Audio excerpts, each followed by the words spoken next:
Hello everyone, how are you all doing? I hope all of you are doing great. So as you all know, we are doing chapters from class 6 new NCERT of Hindi. The name of the textbook is Malhar.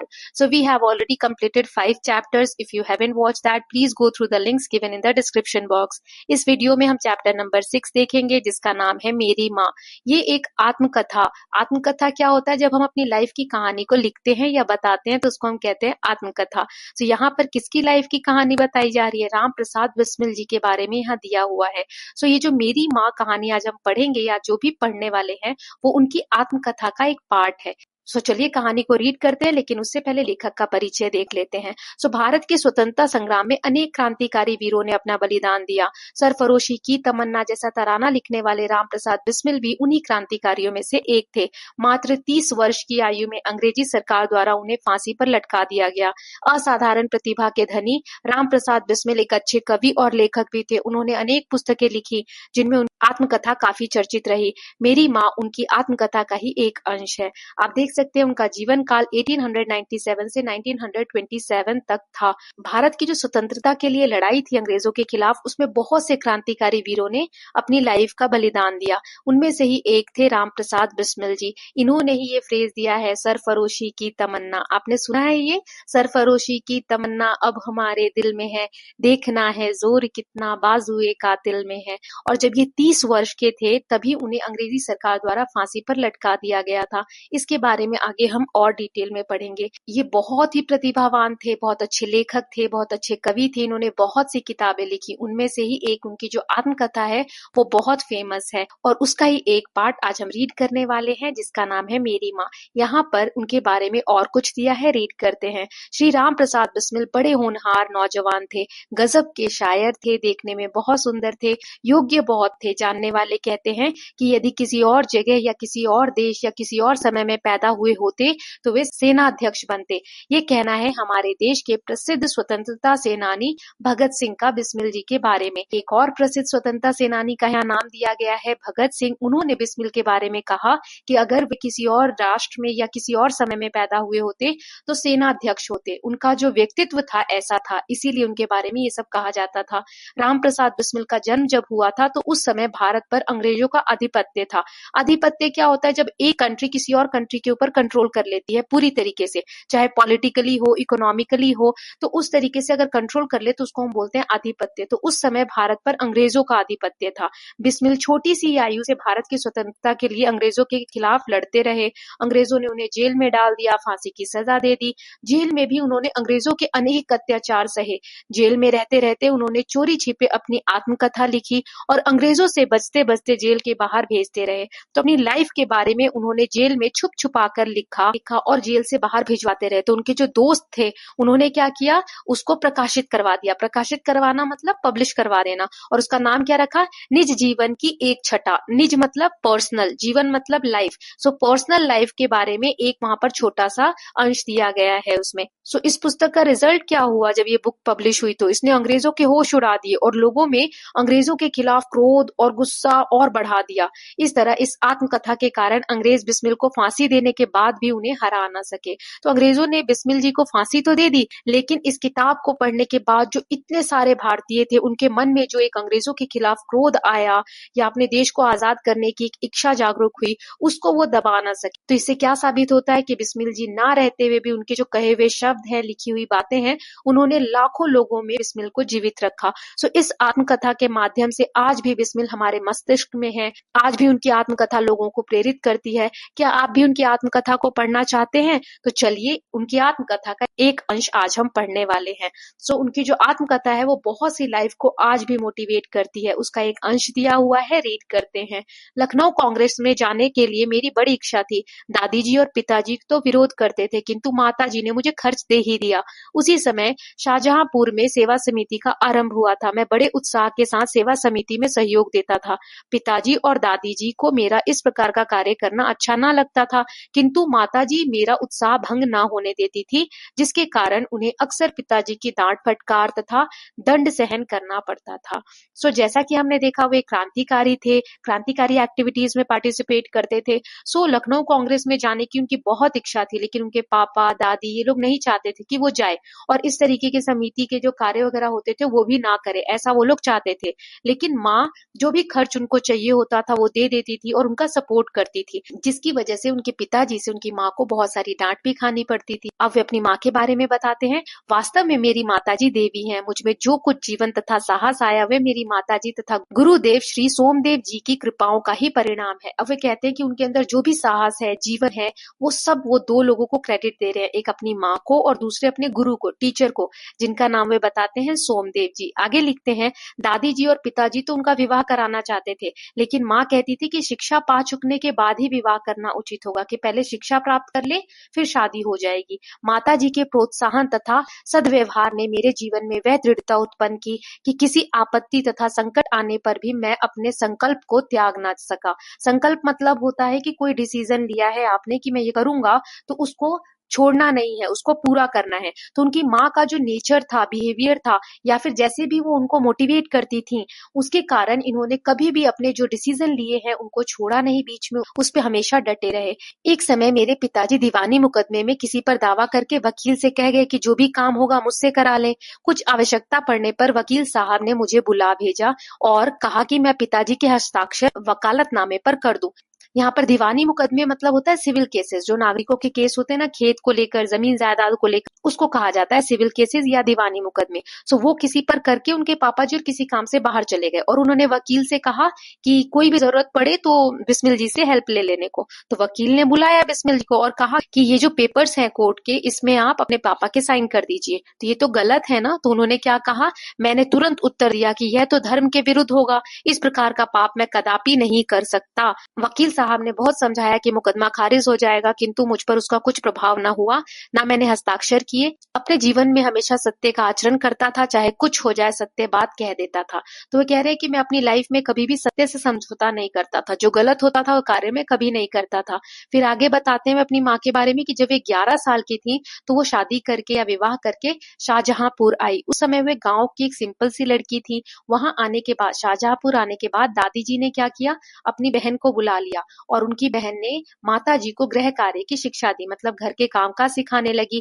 थोड़े दिन में माता जी ने घर के सभी कामकाज को समझ लिया, भोजन आदि ठीक ठाक से प्रबंध करने लगी सभी लोगों के लिए। और जब बिस्मिल जी का जन्म होने के 5-7 साल बाद हिंदी पढ़ना आरंभ किया। पढ़ने का उन्हें शौक खुद से ही उत्पन्न हुआ या खुद से ही पैदा हुआ। मोहल्ले की सखी सहेली जो घर पर आया करती थी, उन्हीं में से जो शिक्षित थी, माता जी उनसे अक्षर बोध करती। जो भी उनकी फ्रेंड्स थी ना कॉलोनी में की, वो घर पे आती थी और जो भी पढ़ी लिखी थी उनसे अक्षर सीखना शुरू किया उन्होंने।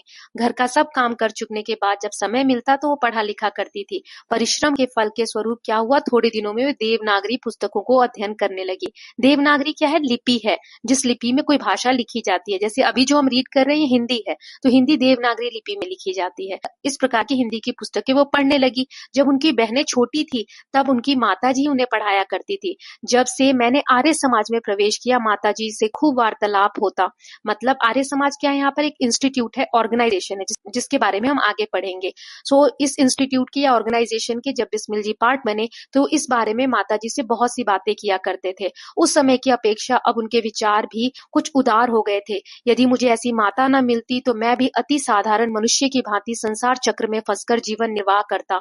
वे यहाँ पर अपनी माँ को क्रेडिट देते हुए कहते हैं कि अगर ऐसी माँ, ऐसे विचारों वाली माँ उनकी नहीं होती तो वे भी नॉर्मल लोगों की तरह बाकी के जो मनुष्य जीवन जीते हैं, संसार के चक्र में फंसकर जीवन निर्वाह करते हैं कि हाँ इतने बड़े होंगे तो पढ़ाई करेंगे, फिर नौकरी करेंगे, फिर शादी करेंगे, फिर बच्चे करेंगे, ये नॉर्मल लाइफ में ही फंसकर रह जाते। सिर्फ शादी के अतिरिक्त क्रांतिकारी जीवन में भी उन्होंने मेरी वैसी ही सहायता की जैसे मजीनी को उसकी माँ ने की थी। तो वे कहते हैं कि शिक्षा के अलावा जो क्रांतिकारी वर्क वो करते थे उसमें भी उनकी माँ बहुत सहयोग करती थी। जैसे मजीनी का नाम दिया है, मजीनी इटली एक कंट्री है, वहां के क्रांतिकारी थे। तो जैसे मजीनी की माँ ने उनकी हेल्प की, वैसे ही बिस्मिल जी कहते हैं कि उनकी माँ ने भी उनकी मदद की। माता जी का सबसे बड़ा आदेश मेरे लिए यही था कि किसी की भी प्राण हानि ना हो। उनका कहना था कि अपने शत्रु को भी कभी प्राण दंड ना देना। उनके इस आदेश की पूर्ति करने के लिए मुझे मजबूरन 2-1 बार अपनी प्रतिज्ञा भंग करनी पड़ी थी। जब वो क्रांतिकारी बने थे तो उन्होंने एक प्रॉमिस किया था, एक प्रतिज्ञा ली थी कि अगर कोई मेरे देश के खिलाफ बोलेगा या हमारे कंट्री के अगेंस्ट बोलेगा तो हो सकता है अगर जान लेनी पड़े तो ले लेंगे। लेकिन क्योंकि उनकी माँ ने उन्हें शिक्षा दी थी कि किसी के भी प्राण नहीं लेने, चाहे कोई शत्रु ही क्यों ना हो, दुश्मन ही क्यों ना हो, तो कई बार उन्होंने अपने काम के बीच में अपनी माँ की जो सोच थी उसको ऊपर रखा और लोगों को जीवन दान दिया, मतलब मारा नहीं। आगे वे अपनी माँ को जन्मदात्री, जननी कहकर संबोधित करते हैं। जन्मदात्री मतलब जन्म देने वाली, जननी मतलब भी जन्म देने वाली। तो ऐसे कहकर वे अपनी माँ को बुलाते हैं, कहते हैं जन्मदात्री जननी, इस जीवन में तो तुम्हारा ऋण उतारने का प्रयत्न करने का भी अवसर ना मिला। इस जन्म में तो क्या, यदि मैं अनेक जन्मों में भी सारे जीवन प्रयत्न करूं तो भी तुमसे उऋण नहीं हो सकता। यहाँ पर वे बताते हैं कि जो उनकी माँ ने उनको जन्म दिया है, जन्मदात्री है वो उनकी, तो वे कभी भी इस ऋण को नहीं उतार सकते। ऋण यानी कर्ज, इस कर्ज से कभी भी वो मुक्त नहीं हो सकते। उऋण होना, कर्ज से मुक्त होना या ऋण मुक्त होना। तो कितने भी जन्म ले लें, इस जन्म में तो खैर उनको मौका नहीं मिला, क्योंकि ये जो लाइनें हैं वो जेल से लिख रहे हैं, उन्हें फांसी की सजा मिल चुकी है, कभी भी हो सकती है फांसी, है ना। तो कह रहे हैं इस जन्म में तो समय नहीं मिला, लेकिन मैं कितने भी जन्म ले लूं तुम्हारा यह ऋण मैं नहीं चुका सकता। आगे वो कहते हैं कि जिस प्रेम और दृढ़ता के साथ तुमने इस तुच्छ जीवन का सुधार किया है वह अवर्णनीय है। मुझे जीवन की प्रत्येक घटना का स्मरण है कि तुमने जिस प्रकार अपनी देववाणी का उपदेश करके मेरा सुधार किया है। वे कहते हैं कि जिस भी तरीके से तुमने मेरी लाइफ का सुधार किया, मुझे एक विशेष बनाया जो मैं आज हूँ, उसमें सिर्फ तुम्हारी देववाणी का उपदेश। देववाणी क्या होता है? जैसे भगवान कुछ बोल रहे हो, तुम जो भी मुझे कहती थी, मेरे सुधार के लिए कहती थी, वो सब आज मुझे वो बनाती है जो कि आज मैं हूँ। जैसे हमारी मम्मी कुछ हमें कहती है ना, बुरा लगता है हमें, लेकिन वो कहते हैं कि वो सब देववाणी थी जिन्होंने उनको आज जो भी वो है वो बनाया। आगे लिखा है, तुम्हारी दया से ही मैं देश सेवा में संलग्न हो सका, धार्मिक जीवन में भी तुम्हारे ही प्रोत्साहन ने सहायता दी। जो कुछ शिक्षा मैंने ग्रहण की उसका भी श्रेय तुम्ही को है। वे हर चीज का श्रेय अपनी माँ को देते हुए कहते हैं कि जो देश सेवा वे करने लगे या धार्मिक जीवन जो उनका है या जो भी शिक्षा उन्होंने पाई है, उन सब में वे कहते हैं कि आपका ही श्रेय है। वे अपनी माँ को श्रेय देते हैं। आगे लिखा है, जिस मनोहर रूप से तुम मुझे उपदेश दिया करती थी उसका स्मरण कर तुम्हारी मंगलमयी मूर्ति का ध्यान आ जाता है और मस्तक झुक जाता है। वे जेल में है तो अपनी माँ को देख तो सकते नहीं है, तो कह रहे हैं जैसे भी तुम मुझे बैठकर उपदेश देती थी या समझाती थी, वो तुम्हारा जो रूप है, चेहरा है, वह मुझे याद आ जाता है और तुम्हारी जो छवि बनती है उसको मैं मस्तक झुकाता हूँ, सर झुकाता हूँ। तुम्हें यदि मुझे ताड़ना भी देनी हुई तो बड़े स्नेह से हर बात को समझा दिया। यदि मैंने धृष्टतापूर्ण उत्तर दिया तब भी तुमने प्रेम भरे शब्दों में यही कहा कि तुम्हें जो अच्छा लगे वह करो, किंतु ऐसा करना ठीक नहीं होगा, इसका परिणाम अच्छा ना होगा। वे अपनी माता को कहते हैं, तुम्हें मुझे डांटना भी हुआ तो तुमने बहुत प्यार से कोई बात समझाई। अगर मैंने धृष्टतापूर्ण मतलब होता है अनादर युक्त, जैसे मम्मी हमें कभी कभी डांटती हैं या कुछ बोलती हैं तो हम कैसे झुंझला कर बोलते हैं ना, एकदम गुस्से से बोलते हैं, ऐसा मुझे मत बोलो। तो इस तरीके से कभी अगर उन्होंने बात भी की तो उनकी मम्मी ने प्यार से कहा कि तुम्हें जो करना है, जो अच्छा लगता है वो करो, लेकिन ये करना ठीक नहीं होगा, इसके रिजल्ट्स अच्छे नहीं होंगे। ऐसे वो प्यार से उनको समझाती थी। फिर कहते हैं, जीवन दात्री, तुमने इस शरीर को जन्म देकर केवल पालन पोषण ही नहीं किया, बल्कि आत्मिक, धार्मिक और सामाजिक उन्नति में तुम ही मेरी सदैव सहायक रही। जन्म जन्मांतर परमात्माएं ऐसी ही माता दे। वे अपनी माँ के बारे में बताते हुए कहते हैं कि सिर्फ उनकी माँ ने उन्हें जन्म ही नहीं दिया, पालन पोषण ही नहीं किया, बल्कि समाज में जो भी आज वे हैं, धर्म के बारे में जो उनके विश्वास है, आत्मिक तौर पे जो भी वो है, अपनी पर्सनालिटी उनकी जो भी है, वे सब उनकी माँ की वजह से ही है। वे कहते हैं कि जन्म जन्मांतर मतलब जितने भी जन्म मिले सब में उन्हें ऐसी ही माता मिले। आगे है, महान से महान संकट में भी तुमने मुझे अधीर नहीं होने दिया। अधीर मतलब इम्पेशेंट, कि कोई चीज का बर्दाश्त नहीं कर पा रहे, नहीं, कितनी भी बड़ी प्रॉब्लम आई अपनी माँ की वजह से वो कंट्रोल कर पाए अपने आप को। सदैव अपनी प्रेम भरी वाणी को सुनाते हुए उनकी माँ ने उन्हें सांत्वना दी। तुम्हारी दया की छाया में मैंने अपने जीवन भर में कोई कष्ट अनुभव नहीं किया। वे कहते हैं कि तुम इतनी दयावान हो या तुमने मुझे इतनी दया के साथ पाला है कि मुझे कोई कष्ट नहीं हुआ। इस संसार में मेरी किसी भी भोग विलास तथा ऐश्वर्य की इच्छा नहीं है। वे कहते हैं कि जो जीवन है या जो ये दुनिया है, इसमें मुझे कुछ इच्छा नहीं है, कुछ चाहत नहीं है, केवल एक इच्छा है, वह यह है कि एक बार श्रद्धा पूर्वक तुम्हारे चरणों की सेवा करके अपने जीवन को सफल बना लेता। वे कहते हैं कि सिर्फ एक इच्छा है कि वे अपनी माँ की सेवा कर पाते और अपने जीवन को सफल बना लेते। लेकिन आगे कहते हैं, किंतु यह इच्छा पूर्ण होती नहीं दिखाई देती और तुम्हें मेरी मृत्यु की दुख भरी खबर सुनाई जाएगी। उन्होंने कहा, ये जो इनकी इच्छा है कि अपनी माँ की सेवा कर पाए, ये तो लगता नहीं कि इस जन्म में पूरी हो पाएगी।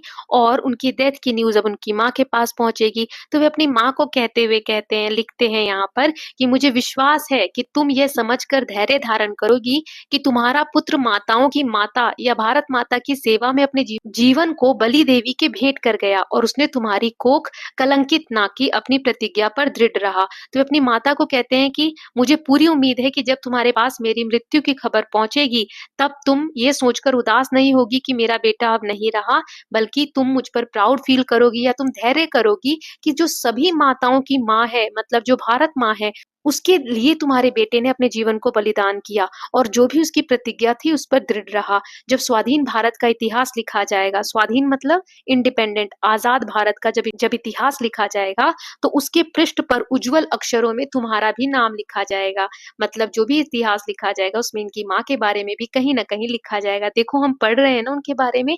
और आगे उन्होंने कहा, गुरु गोविंद सिंह जी की धर्म पत्नी ने जब अपने पुत्रों की मृत्यु की खबर सुनी तो बहुत प्रसन्न हुई थी और गुरु के नाम पर धर्म रक्षार्थ अपने पुत्रों के बलिदान पर मिठाई बांटी थी। वे यहाँ पर एक उदाहरण देते हैं कि जब गुरु गोविंद सिंह की पत्नी थी, उन्हें अपने बेटों की मृत्यु के बारे में पता चला था, तो वे दुखी नहीं हुई थी। वे ये सोचकर खुश हुई थी कि उनके पुत्रों ने धर्म की रक्षा के लिए अपने प्राणों का बलिदान दे दिया और इस खुशी में उन्होंने मिठाई बांटी थी। फिर आगे वे कहती हैं, जन्मदात्री वर दो कि अंतिम समय भी मेरा हृदय किसी प्रकार विचलित ना हो और तुम्हारे चरण कमलों को प्रणाम कर मैं परमात्मा का स्मरण करता हुआ शरीर का त्याग करूं। तो यहाँ पर वे कहते हैं, अपनी माँ से वर मांगते हैं, आशीर्वाद मांगते हैं कि जैसे पूरे जीवन तुमने मुझे मोटिवेट किया या प्रोत्साहित किया, वैसे ही मुझे वर दो, वरदान दो कि अंत समय में उनका जो दिल है, हृदय है, वो विचलित ना हो कि अब मेरे जीवन का अंत होने वाला है।